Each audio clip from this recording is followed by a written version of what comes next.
जय हिंद दोस्तों, स्वागत है आप सभी का study with M SPP channel पर। दोस्तों, दीपावली की जो छुट्टियां हैं वो समाप्त हो चुकी हैं। छुट्टियां इन द सेंस मतलब उसका जो इन्जॉयमेंट है, उसका जो खुमार है वो उतर चुका है। आई होप कि उतर चुका होगा, ठीक है।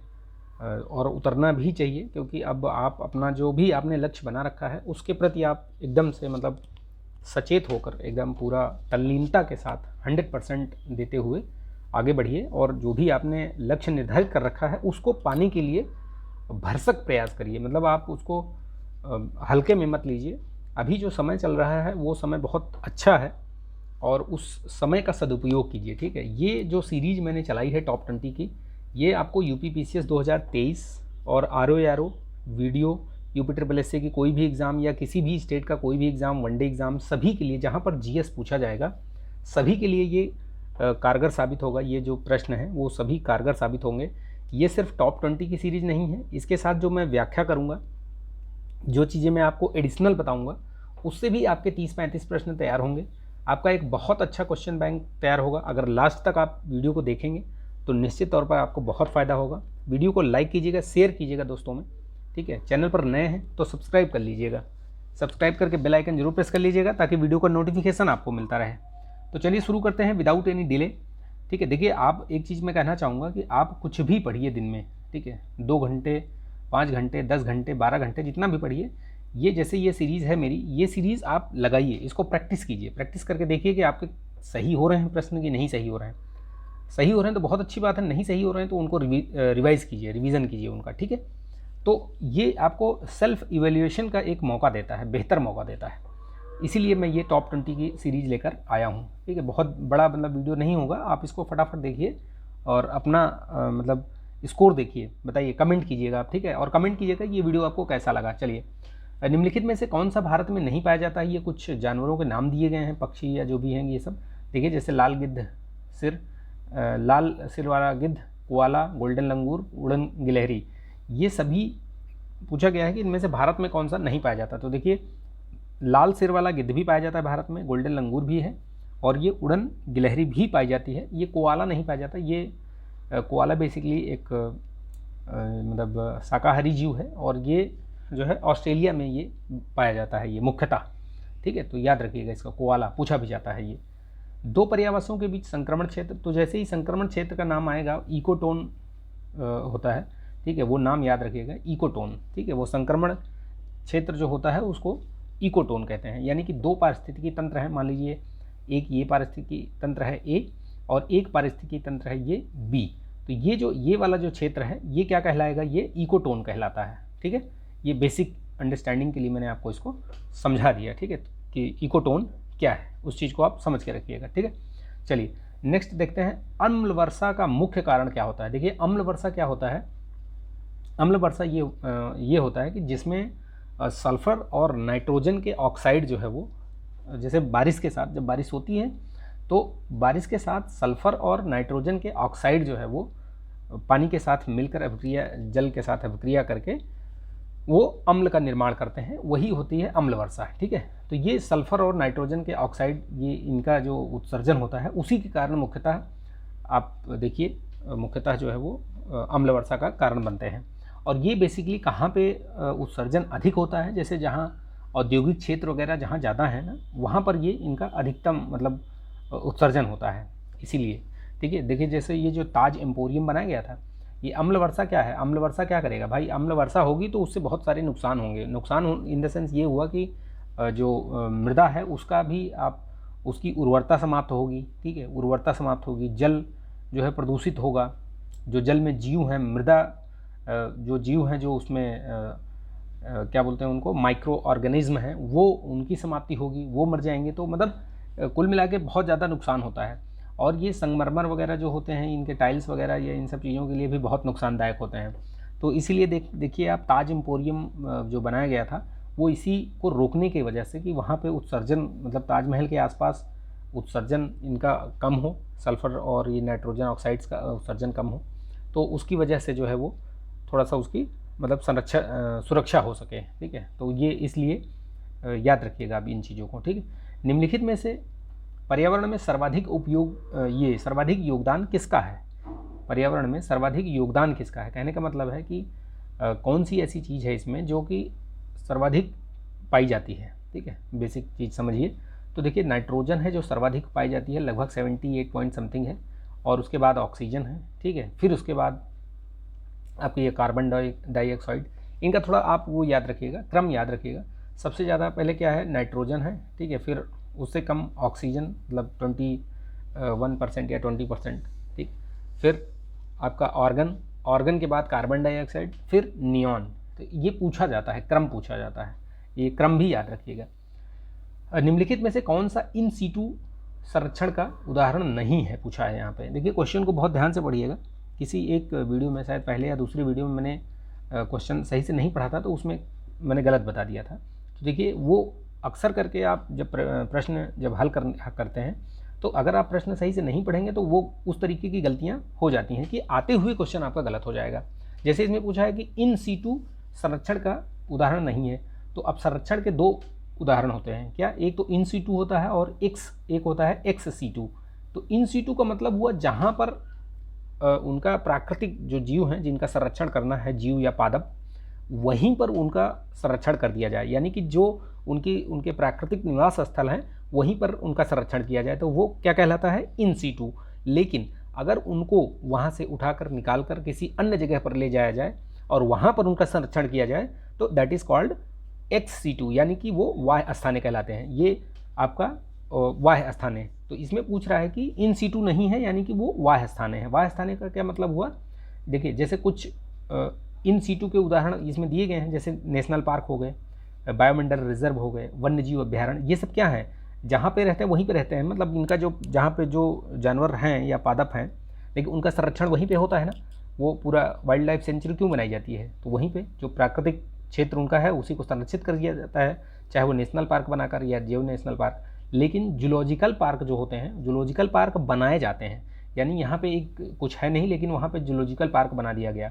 या जो आपने देखा होगा जहाँ पे डीएनए वगैरह ये सब संरक्षित किया जाता है, ये भ्रूण वगैरह संरक्षण किया जाता है, ये सब क्या है, जू क्या है, जू में भी देखिए आप विभिन्न प्रकार के जानवर प्रजातियाँ और ये सब इनका संरक्षण किया जाता है। तो वो क्या है, वो एक्स सीटू का उदाहरण है। तो ये एग्जाम्पल भी याद रखिएगा आप।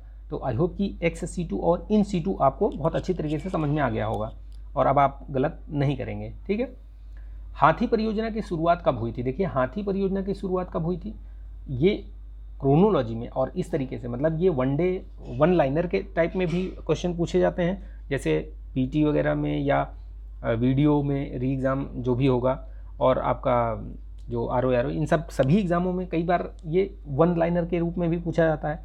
कई बार क्या होता है कि आपको कई सारे प्रोजेक्ट के नाम दे देंगे और उनका ईयर दे देंगे, उसको आपको मैच करना होगा, या क्रोनोलॉजी लगाने के लिए दे देंगे।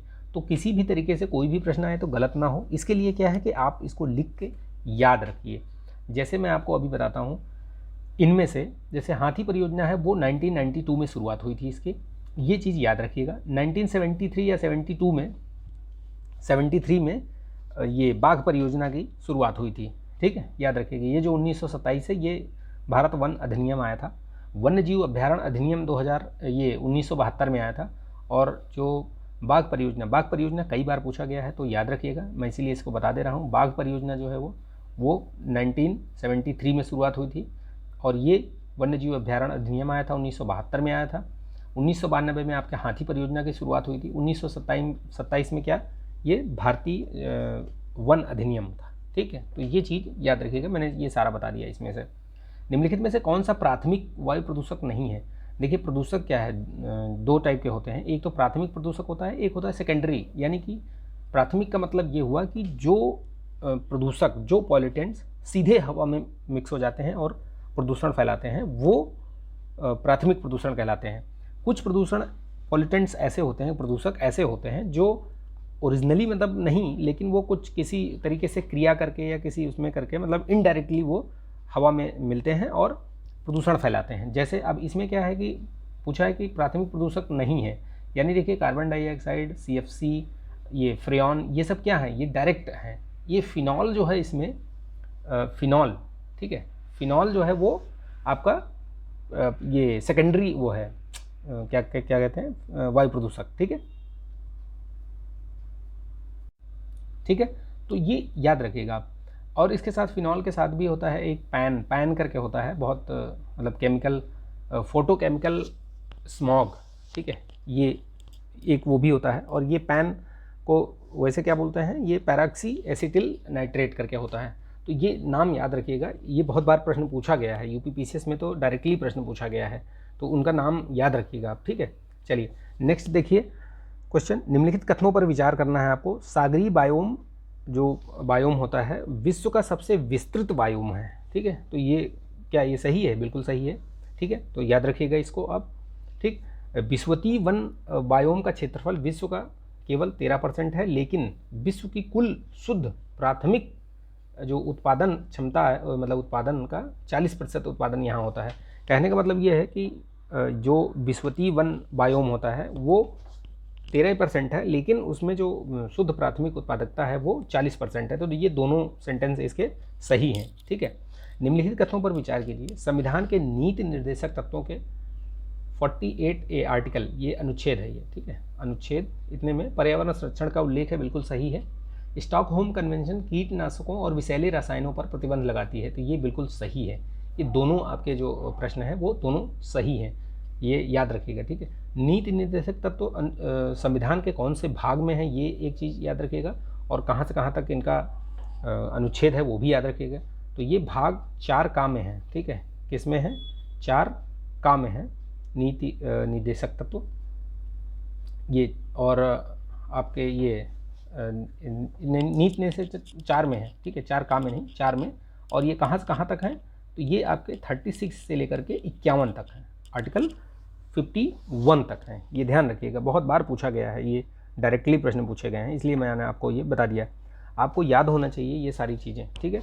स्टॉकहोम कन्वेंशन कब हुआ था और कब लागू हुआ था, ये करंट में भी न्यूज़ रहा है। अभी आप देखेंगे 10 मतलब मुझे लग रहा है 10 से 15 दिन पहले एक मीटिंग भी हुई है, तो वो आप याद रखिएगा, ठीक है, उसको करंट वाले में कवर करेंगे, ठीक है। अगर का प्रयोग कहाँ पे मतलब होता है, क्या है, क्या बनाने में किया जाता है ये, तो ये बेसिकली जो है इसका प्रयोग जो है वो ये मतलब एक तरीके का ये एल्गी है ये, ठीक है, रेड एल्गी है ये। क्या है ये? रेड एल्गी, ये भी याद रखिएगा, ठीक है, एल्गी, तो ये नाम याद रखिएगा। और ये इसका प्रयोग कहाँ होता है? ये जेली बनाने में किया जाता है इसका प्रयोग, ठीक है। सौर विकिरण की सबसे महत्वपूर्ण भूमिका कहाँ पर होती है? तो आपने देखा होगा कि सौर विकिरण की सबसे महत्वपूर्ण भूमिका जल चक्र में होती है। जल चक्र आपने देखा होगा, पढ़ा होगा, नहीं पढ़ा तो मैं बता देता हूँ। जल चक्र में मतलब बताने का ये उद्देश्य है, जैसे ये बादल है, ठीक है, वर्षा हुई, ठीक है, बारिश हुई, यहाँ पे जल भरा हुआ, ठीक है, और ये सूर्य है, सूर्य देवता, ठीक है, ये सूर्य की रोशनी यहाँ पे पड़ रही है, तो ये क्या होगा? भाप, ये जो पानी है गर्म होगा और भाप बन के ये पानी ऊपर जाएगा, ऊपर जाके फिर ये ठंडा होगा, बादल बनेगा, बादल बन के फिर ये वर्षा होगा। तो ये चक्र ऐसे ऐसे चलता रहता है। उसी को पूछ रहे हैं इसमें कि सौर विकिरण की सबसे महत्वपूर्ण भूमिका क्या है, तो जल चक्र में, याद रखिएगा, ठीक है।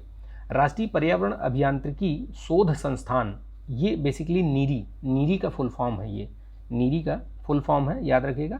नीरी का मुख्यालय कहाँ पे है? नागपुर में है। जाने कितनी बार पूछा गया है ये। निम्नलिखित में से कौन सा एक पद केवल जीव द्वारा ग्रहण किए गए दिक् स्थान बल्कि जीवों के समुदाय में उसकी कार्यात्मक भूमिका का वर्णन करता है? इसके बारे में पूछा गया है। तो ये क्या है? ये पारिस्थितिकी कर्मता के बारे में बात कर रहा है ये, ठीक है। सस्ती, विश्वसनीय, टिकाऊ और आधुनिक ऊर्जा के तहत सुनिश्चित किया गया, क्या कौन सा SDG के बारे में पूछ रहा है? आप एक चीज़ याद रखिएगा, SDG जो 17 गोल हैं ये, ठीक है, ये कब इनको निर्धारित किया गया था? तो 2015 का जो पेरिस में हुआ था ना, COP21, वहीं से इनकी शुरुआत की गई थी, वहीं पर निर्धारित किया गया था। SDG ये सारे याद रखिएगा आप, 1 से लेकर 17 तक SDG आपको याद होने चाहिए। अगर आप किसी भी स्टेट का UPSC, इवन की UPSC में भी एग्ज़ाम दे रहे हैं और किसी स्टेट का भी एग्ज़ाम दे रहे हैं, तो आपको SDGs रटे होने चाहिए। रटे होने का मतलब ये है कि अगर आपने SDGs को कनेक्ट करके आपने अपने आंसर राइटिंग में, आंसर में आपने अगर कहीं मेंशन कर दिया, तो आप ये समझिए कि आपका उत्तर बहुत ही मतलब खास हो जाएगा, ठीक। तो उसको कनेक्ट करके लिखना सीखिए, और कनेक्ट तब कर पाएंगे जब आपको याद रहेगा कि ये किससे रिलेटेड है। जब आपको पता ही नहीं रहेगा तो किससे समझ पाएंगे? तो देखिए, जैसे इसमें कुछ लिखे हुए हैं वो मैं बता देता हूँ, और इनके अलावा भी 4-5 बता देता हूँ। देखिए, जैसे पहला किससे है तो वो पॉवर्टी से रिलेटेड है, ठीक है। दूसरा किससे रिलेटेड है, ये हंगर से, ठीक है, भूख मिटाने से, शून्य भूखमरी। और तीसरा जो है वो स्वास्थ्य से, वेलबिंग, ठीक है, वो याद रखिएगा। चौथा एजुकेशन से रिलेटेड है। पांचवा जो है, ये पांचवा इक्वालिटी से रिलेटेड है, ठीक, ये लैंगिक समानता, जेंडर इक्वालिटी बेसिकली, ठीक। छठवां क्या है वो वाटर से, मतलब स्वच्छ water, clean water for all करके, ठीक है। सातवां क्या है वो क्लीन एनर्जी फॉर ऑल, जो ये दिया हुआ है ना, विश्वसनीय, टिकाऊ और आधुनिक ऊर्जा, ये सातवां है, SDG है। आठवें में क्या है, आठवें में आपका जो उत्कृष्ट कार्य और जो इकोनॉमिक ग्रोथ बेसिकली, ठीक है, इकोनॉमिक ग्रोथ। नौवें में आपका बुनियादी सुविधाएं, उद्योग, नवाचार, ये सब आता है, ठीक है। 10वां क्या है वो अदर जो इनइक्वालिटीज़ हैं उनको। तो 5वें में जेंडर इक्वालिटी है, वो भी याद रखिएगा। और 10वें में क्या है, अनदर जो इनइक्वालिटीज़ हैं, जैसे आपने देखा होगा ना, इनइक्वालिटीज़, असमानताएं हैं, उनके लिए है वो। तो ये याद रखिएगा आप। 10 तो मैंने बता दिया, और भी कहिए तो मैं आपको बता ही देता हूँ। चलिए 17 के 17 एक बार रिवाइज़ कर लीजिएगा, आप लिख लीजिएगा, ठीक है। 11वें में आपका संवहनीय जो शहर है, मतलब सिटी, ठीक है, संवहनीय शहर और आपका समुदाय, कम्युनिटी। और 12वें में है कंजम्पशन जो करते हैं, वो संवहनीय कंजम्पशन और ये प्रोडक्शन, ठीक। ये 13वें में क्या है, जलवायु कार्यवाही, क्लाइमेट एक्शन, ये याद रखिएगा। जलीय जीवों की सुरक्षा, ये 14वें में, यानी कि जो पानी के नीचे बोलते हैं ना कि लाइफ बिलो द वाटर, तो वो किस में आता है, वो 14वें 14th उसमें आता है, ठीक है। और 15वें में लाइफ एबव ग्राउंड, मतलब ज़मीन पर जो जीवन। 16वें में शांति, न्याय और सशक्त संस्थाएं 16th में आती है। 17वां है कि इन सभी के लिए जो ये SDGs निर्धारित किए गए हैं, उनके लक्ष्यों को प्राप्ति हेतु वैश्विक भागीदारी, यानी कि सभी को मिलकर काम करने की आवश्यकता है, तो याद रखिएगा, ठीक है। ये मैंने 17 के 17 याद करा दिए हैं, बहुत बार पूछा गया है UPPCS में, तो डायरेक्टली प्रश्न पूछा गया है, तो याद रखिएगा। ये अभी इस बार भी आया था, 2022 वाले में भी आया था, उसके पहले भी आया था, मतलब लगातार प्रश्न पूछे गए हैं इससे। निम्नलिखित कथनों पर विचार कीजिए। केरल की शांति घाटी जैव विविधता संपन्न क्षेत्र है। ये जो केरल में साइलेंट वैली है, वहाँ पे जैव विविधता संपन्न क्षेत्र है, तो बिल्कुल सही बात है, ठीक है। और ये जो फूलों की घाटी है उत्तराखंड में पाई जाती है, तो ये भी सही है, दोनों सही है, ये आपके कथन दोनों सही है, ठीक है, याद रखिएगा। तो चलिए नेक्स्ट देखते हैं, सर्वाधिक जैव विविधता कहाँ पाई जाती है। तो सर्वाधिक जैव विविधता जो है वो उष्णकटिबंधीय वर्षा वनों में पाई जाती है, ठीक है, यहाँ पे वर्षा वनों में ही पाई जाती है, ठीक है। यहाँ पे वर्षा बहुत होती है और यहाँ पे वन भी वैसे ही है, तो इसलिए जैव विविधता यहाँ पे बहुत अधिक पाई जाती है। भारत में जैव विविधता के जो तप स्थल हैं, ये हॉटस्पॉट, बेसिकली याद रखना, हॉटस्पॉट, ठीक है। हॉटस्पॉट क्या होते हैं वो मैं एक बेसिक कॉन्सेप्ट बता देता हूँ। हॉटस्पॉट ऐसे जगहों पर मतलब इनको निर्धारित किया जाता है जहाँ पर आपके जो लगभग 1500 से अधिक स्थानीय प्रजातियाँ पाई जाती हों, स्थानिक प्रजातियाँ पाई जाती हों, और 70% से अधिक वहाँ पे जो वनस्पति और ये सब है उनका विनाश हो चुका हो, तो उनको क्या घोषित किया जाता है, उनको घोषित किया जाता है बायोस्फीयर हॉटस्पॉट। भारत में भी मतलब अगर इसमें देखा जाए तो भारत के उसमें 4 हॉटस्पॉट पाए जाते हैं, ठीक है, वो याद रखिएगा आप, ठीक है, ये बहुत महत्वपूर्ण है, पूछा जाता है ये। तो कौन कौन सा है वो देखिए दिया गया है इसमें। एक तो आपका पूर्वी हिमालय हो, ठीक है, पश्चिमी पूर्वी हिमालय हो गया, फिर इधर आपका पश्चिमी घाट हो गया एक, और उधर एक सुंडालैंड हो जाता है, सुंडालैंड जो उधर नीचे आपका म्यांमार और इधर से नीचे सुंडालैंड, और उधर उस साइड में एक और है, नाम मुझे याद नहीं आ रहा है। तो टोटल 4 हैं, याद रखिएगा इस चीज़ को, मैंने बता रखा है, वो इकोलॉजी और उसमें वाले जब उसमें जाएंगे तो उसमें है, मैंने बता रखा है, ठीक है, उसको देख लीजिएगा। तो जो जैव ये हॉटस्पॉट हैं वो 4 हैं, तो पूर्वी हिमालय और पश्चिमी घाट, ये 2 इसमें हो गए, ठीक है। चलिए, कोई प्रजाति कितने वर्षों तक यदि प्राकृतिक आवास में नहीं देखी जाए तो उसे एक्सटिंक्ट मान लिया जाता है, यानी कि उसे विलुप्त मान लिया जाता है। तो कितने वर्षों तक है वो याद रखिएगा, 50 वर्षों तक है, अगर नहीं देखी गई तो वो विलुप्त मान ली जाती है, तो इस चीज़ को ध्यान रखिएगा। ये सब निर्धारित कौन करता है, क्या कौन सी संस्था है, उसके बारे में भी थोड़ा सा जान लीजिए, प्रश्न पूछे जाते हैं। तो IUCN है एक, ठीक है, IUCN, ठीक है, वो क्या करती है, वो एक रेड डाटा बुक जारी करती है। क्या जारी करती है, रेड डाटा बुक। ये इससे भी प्रश्न पूछा गया है भैया, ठीक है, ये कि रेड डाटा बुक कौन जारी करता है, तो IUCN जो है वो उसकी स्थापना कब हुई थी, इसकी स्थापना भी जान लीजिए 1964 में हुई थी, ठीक है। और इसका जो ये है मुख्यालय है वो कहाँ है, केन्या नैरोबी में, ठीक है, याद रखिएगा, ठीक है। देखिए इसका जो नहीं, वहाँ पे मैंने गलत बता दिया आपको, नैरोबी में नहीं है, केन्या नैरोबी में नहीं है, ये इसका जो हेडक्वार्टर है वो है ग्लैंड, स्विट्ज़रलैंड में, ठीक है। कई बार गड़बड़ हो जाता है, ठीक है। अगर ऐसा कुछ कहीं लगे तो आप कमेंट कर दिया करिए, मैं उसको पिन कर दूंगा, ठीक है। चलिए, तो ये याद रखिएगा, बहुत सारी चीज़ें थी मैंने बता दिया आपको, ठीक है, कि इसका जो IUCN के द्वारा ही ये सब जारी किया जाता है। उसी में बहुत टाइप की उसकी लिस्ट होती है उसी में ना, कि कौन प्रजाति है, क्या है, वो सब सारी चीज़ें जो है वो यही IUCN ही करता है, international union for conservation of nature करके है, तो ये याद रखिएगा, ठीक। चलिए नेक्स्ट देखते हैं, श्रू एवं टैपीर कहाँ पाए जाते हैं। श्रू एवं टैपीर ये भी एक मतलब वो है जानवर या प्रजातियां हैं, ये हिमालयी क्षेत्रों में, ये हिमालयी श्रृंखला में पाई जाती हैं, ठीक है, याद रखिएगा इनको। मेकॉक जो है निम्नलिखित राज्यों में किसमें नहीं पाया जाता, तो ये मेकॉक जो है वो पूछा है नहीं पाया जाता। देखिए ये जो आपके क्षेत्र है ना, वेस्टर्न घाट वाला जो क्षेत्र है, उसमें वेस्टर्न घाट में ये सब मतलब इसमें पूछा है कि नहीं पाया जाता है। तो आप देखिए इसमें कौन सा ऐसा क्षेत्र है, कौन सा ऐसा राज्य है जो वेस्टर्न घाट से नहीं लगता है।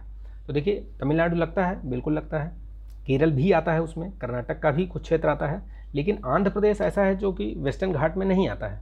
तो ये जो मैकाक होता है वो सिंह पूछी बंदर बोलते हैं उसको, सिंह पूँछ वाला बांदर भी बोलते हैं मैकाक को।